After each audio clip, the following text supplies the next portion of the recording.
Hello YouTube, Mike Kohanim here. The Wandering Traveler Selection Pack was released today in Yu-Gi-Oh! Master Duel, and some of the most anticipated cards in it are the Adventurer cards.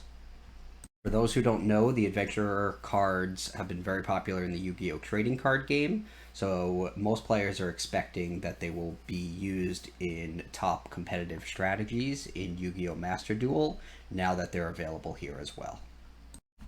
In the Yu-Gi-Oh! Trading card game, players are still allowed to use 3 copies of 2 of the core cards to the Adventurer strategy, Rite of Aramesir and the Water Enchantress. However, in Yu-Gi-Oh! Master Duel, these cards were immediately semi-limited, so you can only use 2 of each per deck. Nevertheless, the Adventurer Engine provides a way to summon a monster to your field without expending a normal summon that can negate any spell, trap, or monster effect, setting up the rest of the plays for your turn.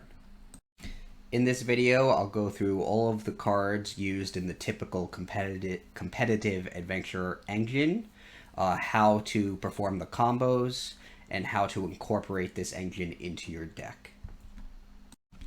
I'll also run through a duel in which I perform the combo in my Gladiator Beast deck, showing you how it can help you out and improve virtually any deck that doesn't rely on using the effects of normal summoned monsters. If you find this video helpful, I would appreciate if you like the video and subscribe to my channel. It helps me figure out what content to create for future videos. This is an example of an unconventional strategy that you can add the Adventurer Engine into to improve the way it plays and set up protection for the combos that you later want to make. The only drawback in the Adventurer Engine comes from Rite of Aramesir. During the turn you activate Rite of Aramesir, you can't use the effects of monsters that you normal summon. That means you can't use those monsters' effects before you activate Rite of Aramesir, otherwise you can't activate Rite of Aramesir, and you can't use those normal summon monsters' effects after using Rite of Aramesir. Fortunately, many decks, especially top competitive decks, don't rely on using the effects of normal summoned monsters, which makes the Adventurer Engine so powerful in those decks. Other top decks, like Sword Soul, which relies on the effect of a normal summon Mo Yi or a normal summon Taya, have a lot more trouble integrating the Adventurer package into the deck. That's why we don't often see ever see the Adventurer Engine used in Sword Soul decks, in the Yu-Gi-Oh! Trading card game, in top level decks. My favorite part about the new Adventurer package is how it fits into rogue decks to help you set up protection before making the combos to try to build your final field.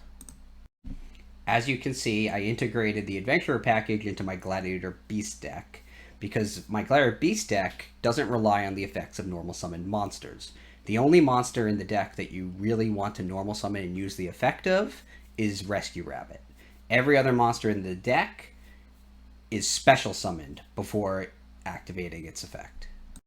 Now I'm just going to explain the cards in the Adventurer package and how they interact to set up that top level combo, and then I'll show you a duel using this Gladiator Beast deck that highlights how it improves the deck by setting up protection for your plays before you do all the combos that your deck was otherwise able to do anyway.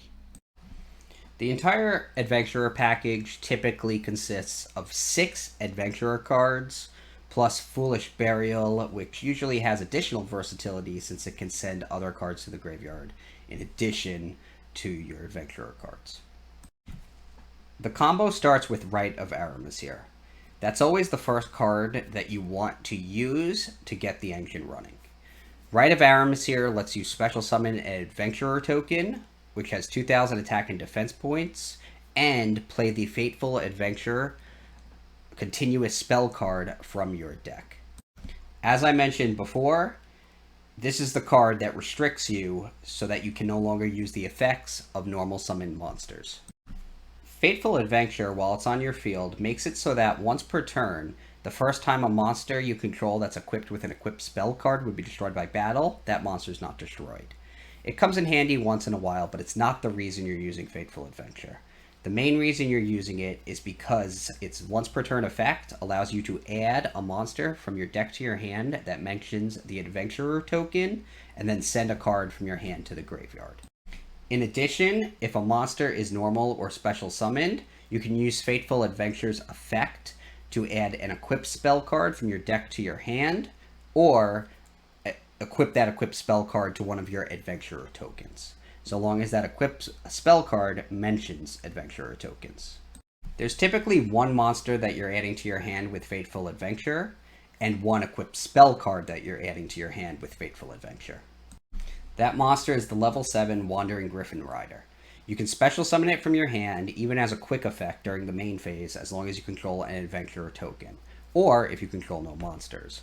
But while you control the Adventurer token, it can also negate the activation of any spell trap or monster effect, so it stops anything. Wandering Griffin Rider also shuffles itself back into the deck in case you want to retrieve it again later with Fateful Adventure. Dracoback, the Rideable Dragon, is typically the equipped spell card that you want to search for with Fateful Adventure. While equipped to a non-effect monster like an Adventurer token, this card can return one of your opponent's cards to their hand once per turn. In addition, if it's sent to the graveyard, you can equip it to one of your Adventurer tokens, which comes in handy if you discard it with the effect of Fateful Adventure. While those cards are at the heart of the Adventurer combo, the Water Enchantress of the Temple helps you more reliably get to the combo you're trying to get to. Water Enchantress is like additional copies of Rite of Aramasir, because you can banish it from your hand or graveyard to grab Rite of Aramasir from your deck or graveyard. In addition, if you already had Rite of Aramasir, you can special summon the Water Enchantress of the Temple from your hand, so it can provide a link material for a subsequent link summon. Water Enchantress of the Temple also has another effect that lets you actually play a field spell card from your deck that mentions Adventurer tokens, so long as you have an Adventurer token on the field.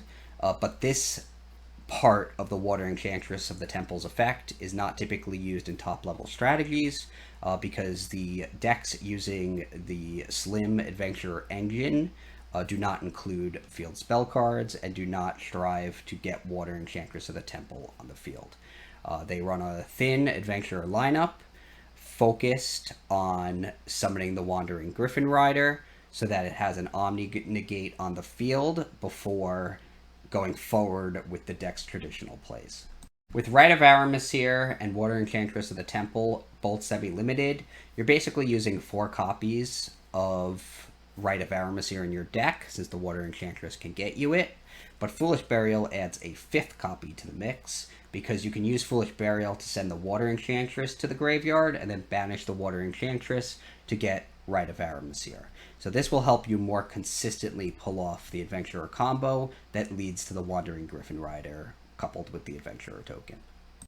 Ideally, once the Wandering Griffin Rider and the Adventurer token are on the field, you'll be able to make the plays that your deck otherwise wants to do under the protection of the Wandering Griffin Rider. If you don't have additional plays to make, there are other stuff you could do with those monsters, still having not used a normal summon, including Link summoning the token away for a Link Spider, making Predaplant Verte Anaconda, and then using its effect to summon Destroyer Phoenix Enforcer. If you don't really have any follow-up combos to summoning the Wandering Griffin Rider and the Adventurer token, you can always link away the Adventurer token into Link Spider, and then Link summon Predaplant Verte Anaconda, and use its effect to summon Destroyer Phoenix Enforcer. Once the Griffin Rider and the Adventurer token are on the field, you can do whatever you want with them. I used the deck that I have on the screen many times today at the Diamond 1 rank. Several times when I tried to do the Adventurer combos before using my Gladiator Beast combos, I was stopped by cards like Ash Blossom and Joyous Spring. That's not always a bad thing, because if they're stopping my Fateful Adventure with Ash Blossom and Joyous Spring, so I can't summon the Wandering Griffin Rider, they don't have the Ash Blossom and Joyous Spring to stop my other cards, like the Test Panther, that will ultimately help me summon Tamer Editor. I chose to save a duel where I was able to actually do the things that the Adventurer combo is supposed to do, so I can highlight the plays that this package is capable of making.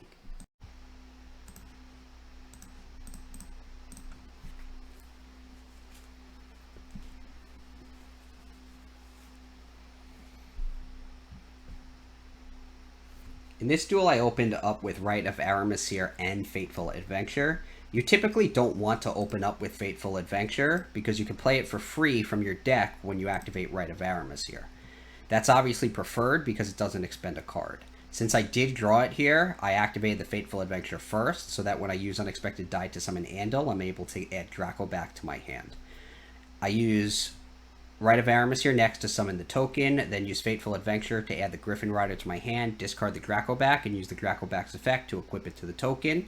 I then special summon the Griffin Rider from my hand, which sets me up to negate anything my opponent may use, like Infinite Impermanence, Ash Blossoming Joyous Spring, or Nibiru the Primal Being. I normal summon Andal, link summon Test Panther, use Panther to get comeback, use comeback to special summon Andal, and then use the Panther's effect to send Andal back, and special summon Augustus. I use Augustus to special summon Adderix to change its level so that I can fusion summon Tamer Editor, and then use Tamer Editor to summon Domitianus. I use Tamer Editor and Test Panther to link summon Predaplant, Verte, Anaconda, and then use its effect to use Fusion Destiny from the deck, fusing Celestial and Dasher to summon Destroyer, Phoenix, Enforcer. I'm ending my turn here with Domitianus, which can negate a monster effect and redirect my opponent's attacks to the monsters I choose. Wandering Griffin Rider, which can negate a spell trap or monster effect. And Destroyer, Phoenix, Enforcer, which comes back when it's destroyed and can destroy one of my opponent's cards on his or her turn. So I got a great start here. And my opponent does have the answer to it with Forbidding Droplet, and he sends a spell trap and monster to the graveyard to use it to negate the 3 cards on my field that can interact with his cards. That is fairly costly, though, because he only has 6 cards in his hand and now just used 4 of them to negate the 3 cards on my field. He does successfully link summon Cherubini, and now I'm powerless to stop him during his turn. But because I use Fusion Destiny, I have the Celestial and the Dasher in my graveyard, so I'm set to draw 2 more cards on my next turn. He link summons Rusty Bardiche, uses its effect to send Ancient Cloak to the grave and set Fogblade to his field. Banishes the Ancient Cloak to get Torn Scales.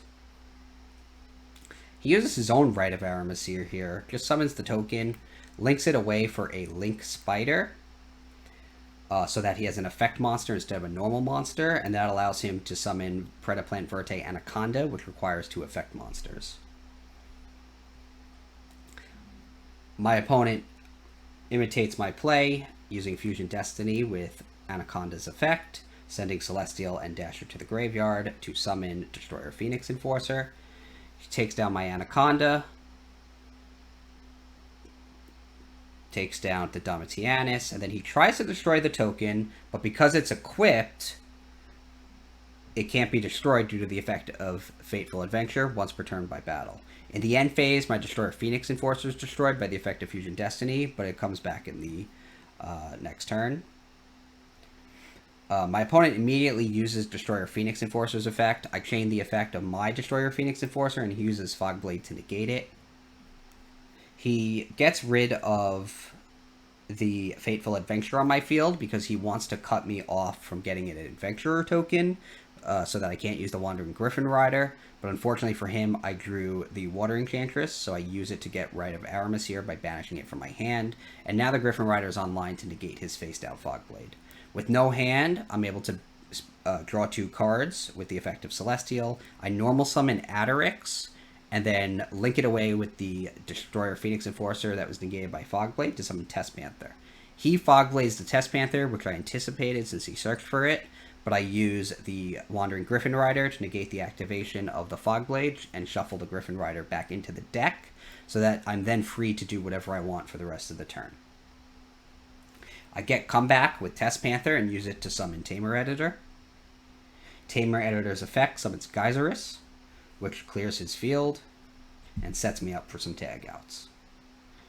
I attack with all of my monsters, which would be enough damage to finish him off. So it forces him to use the Fog Blades effect to stay in the duel. The important thing is, though, that I get to tag out my monsters. I tag out Geyserus for Darius and Augustus, using Darius's effect to summon Augustus back. I use Tamer Editor's effect to allow it to tag out for a quest to get back Gladiator's comeback. I fuse the two Augustuses for Tamer Editor, use his effect to summon Domitianus.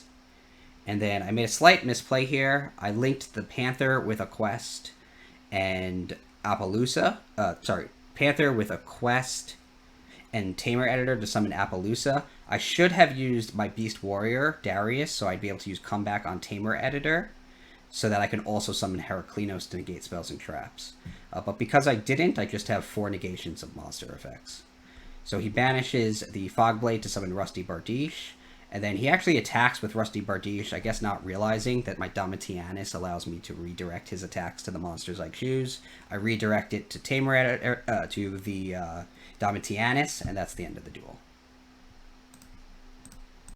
So that was just a quick display of the power of the Adventurer package and how it can help you to secure your subsequent plays. If you found this video helpful, I would really appreciate it if you like this video and subscribe to my channel. Thank you.